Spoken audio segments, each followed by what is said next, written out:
여러분, 안녕하십니까? 여디디아와 함께하는 하늘 은하수 라디오에 오신 모든 분들을 진심으로 환영합니다. 오늘은 우리가 그의 별을 보았노라라는 제목으로 이야기를 나누어 보겠습니다.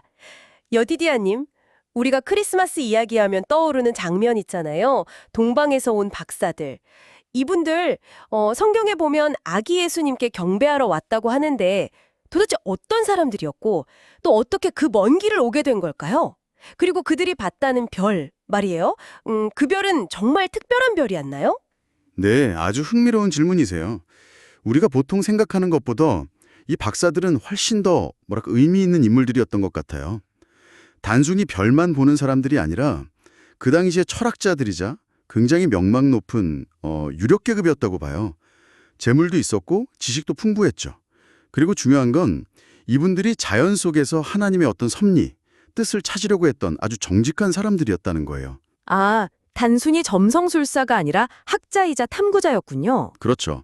별을 연구하기도 했지만 그게 전부가 아니었어요.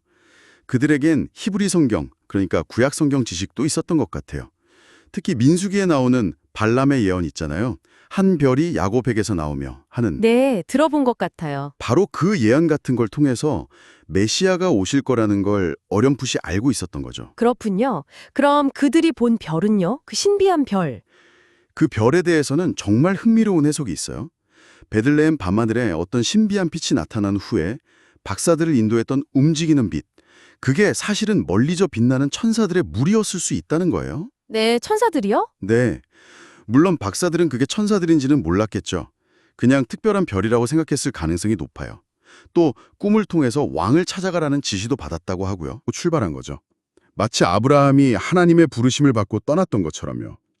밤에는 별을 보면서 길을 찾고 낮에는 아마 예언들을 되새기면서 또 성령께서 주시는 그런 내적인 확신과 인도를 받으면서 기쁘게 여행했을 거예요. 가장 귀한 예물, 황금, 유향, 몰약을 준비해서 말이죠. 믿음으로 떠난 여정이었군요. 그렇게 먼 길을 와서 드디어 예루살렘에 도착했는데 분위기가 영 이상했다면서요. 박사들이 기대했던 거랑은 완전히 달랐다고. 맞아요. 그들은 당연히 수도니까 예루살렘 전체가 막 새로운 왕의 탄생 소식으로 떠들썩할 줄 알았겠죠. 그렇죠. 보통은 그럴 테니까요. 근데 현실은 완전히 냉담했어요. 아무도 왕의 탄생에 대해 아는 사람이 없는 거예요. 박사들이 유대인의 왕으로 나신 이가 어디 계시냐 물으니까 사람들이 오히려 이상하게 쳐다보고 두려워하거나 심지어 조롱하는 분위기였다고 해요. 아니, 왜요? 메시아를 기다리던 사람들이 아니었나요? 그게 참 아이러니하죠. 특히 당시 종교 지도자들, 그러니까 제사장이나 랍비들의 반응이 정말 놀라워요. 완전 무관심. 어쩌면 교만함과 시기심 때문에 이방인인 박사들에게 배우려고 하지 않았던 것 같아요. 그 전에 목자들이 와서 비슷한 소식을 전했을 때도 무시했었다는 이야기도 있고요. 이게 어쩌면 그리스도를 거절하는 시작이었을 수도 있죠. 지도자들이 오히려 눈과 귀를 닫고 했었군요. 그런데 헤롯 왕은 반응이 좀 달랐다면서요. 뭔가 꿍꿍이가 있었다고. 네, 헤롯 왕은 아주 정치적인 인물이었어요. 아시다시피 에돔 출신이잖아요. 유대인의 왕자리에 앉아 있었지만 늘 정통성 문제로 불안했을 거예요. 아, 그렇죠. 혈통 문제가 있었죠. 그런데 유대인의 왕이 새로 태어났다는 소식을 들으니 이건 자기 자리를 위협하는 경쟁자가 나타난 거잖아요. 심경이 곤두설 수밖에 없었죠. 그래서 제사장들을 몰래 불러서 메시아가 태어날 장소가 베들레헴이라는 걸 확인해요. 그리고는 박사들을 불러서 아주 친절한 척 하죠. 나도 가서 경배하게 아기를 찾거든 내게도 알려달라 이렇게요. 와, 속으로는 죽일 생각을 하고 있었으면서 무섭네요. 네, 아주 교활한 계략이었죠. 박사들이 제사장들과 짜고 자기를 속이려는 건 아닌가 하는 의심도 했다고 하고요. 그럼 박사들은 실망이 컸겠네요. 예루살렘까지 왔는데 반응은 차갑고 왕은 속셈이 있고. 네, 아마 실망감을 안고 예루살렘을 떠났을 거예요.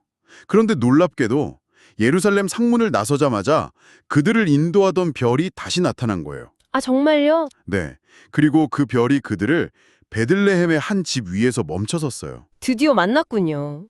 근데 거기가 왕궁이 아니었죠. 그렇죠. 아주 평범한 집이었고 아기는 구유에 누워 있었어요.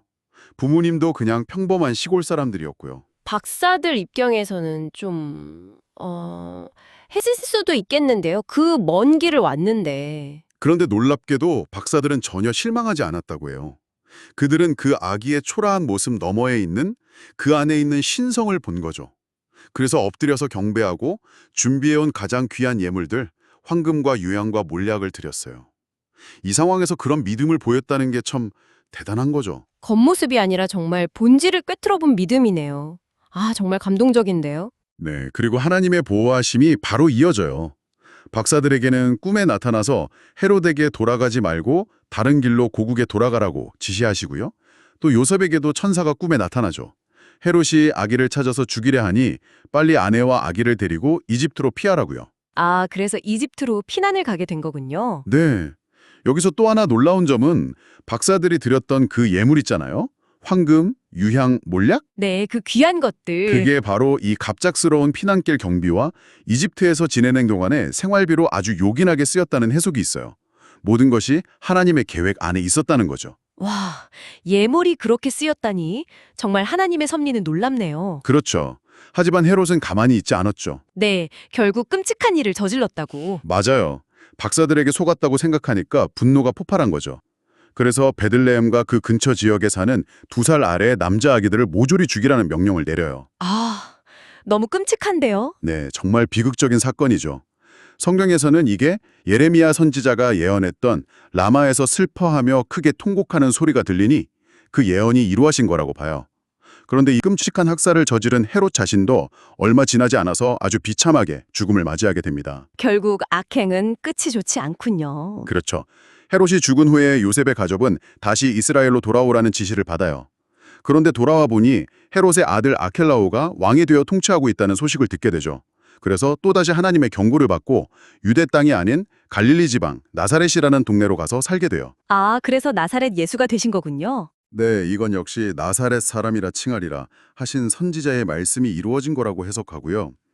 이 모든 과정을 보면 정말 위험한 순간들이 많았지만 하나님께서 천사들을 통해 아기 예수를 계속 보호하시고 당신의 구원 계획을 한치의 오차 없이 이루어 가셨다는 걸 알 수 있죠. 정말 파란만장하고 또 그 안에 하나님의 세미잔 인도하심이 느껴지는 이야기네요. 자, 여디대아님, 이 동방 박사들의 이야기를 통해 오늘 우리가 배울 수 있는 점은 뭘까요? 어떤 교훈을 얻을 수 있을까요? 여러 가지가 있겠지만 가장 먼저는 동방 박사들이 보여준 그 믿음인 것 같아요. 그들은 진리의 빛, 그 별을 발견했을 때 주저하지 않고 모든 것을 뒤로하고 따라 나섰잖아요. 주변 사람들이 이해하지 못하고 심지어 지도자들까지 무관심했지만 흔들리지 않았죠. 우리도 살면서 어떤 진리를 발견하거나 하나님의 인도하심을 느낄 때 주변 환경이나 사람들의 시선에 얽매이지 않고 기쁨으로 따르는 그런 믿음이 필요하지 않을까 싶어요. 네, 용기가 필요한 일이겠네요. 그리고 아기 예수님의 모습이 세상적인 기준으로는 정말 보잘것없었잖아요. 왕궁도 아니고 마구간 귀에 누인 아기였는데 박사들은 그 초라함 속에 담긴 신성을 봤단 말이죠. 우리도 어쩌면 겉으로 보이는 화려함이나 성공이 아니라 그 안에 담긴 진짜 가치, 예수님의 그 신성을 마음의 눈으로 볼 수 있어야 하지 않을까 그런 생각을 해봅니다. 마음의 눈으로 본다는 것, 중요한 말씀이네요. 또 한 가지는 그들이 드렸던 예물이에요. 황금, 유향, 몰약. 당시로서는 정말 가장 귀한 것들이었죠. 그들이 기꺼이 드린 그 예물이 결국 예수님의 생명을 구하고 하나님의 계획을 이루는 데 쓰였잖아요. 이것처럼 우리가 가진 것, 어쩌면 그게 시간이든 재능이든 물질이든 아니면 그냥 우리의 마음이든 가장 소중하다고 생각하는 것을 하나님께 아낌없이 드릴 때 하나님께서는 그걸 정말 귀하게 받으시고 당신의 선한 일을 위해 놀랍게 사용하신다는 거죠. 우리의 작은 정성이라도 하나님 나라에서는 큰 의미가 될 수 있다는 그런 희망을 갖게 되는 것 같아요. 네, 우리의 작은 헌신도 귀하게 쓰신다는 말씀 정말 위로가 됩니다. 때로는 하나님의 인도하심이 우리가 예상치 못한 길로, 어쩌면 좀 초라해 보이는 길로 이끌 때도 있지만 맞아요. 하지만 그 길 끝에는 언제나 하나님의 놀라운 섭리와 보호하심이 기다리고 있다는 것을 이 동방박사 이야기가 보여주는 것 같습니다.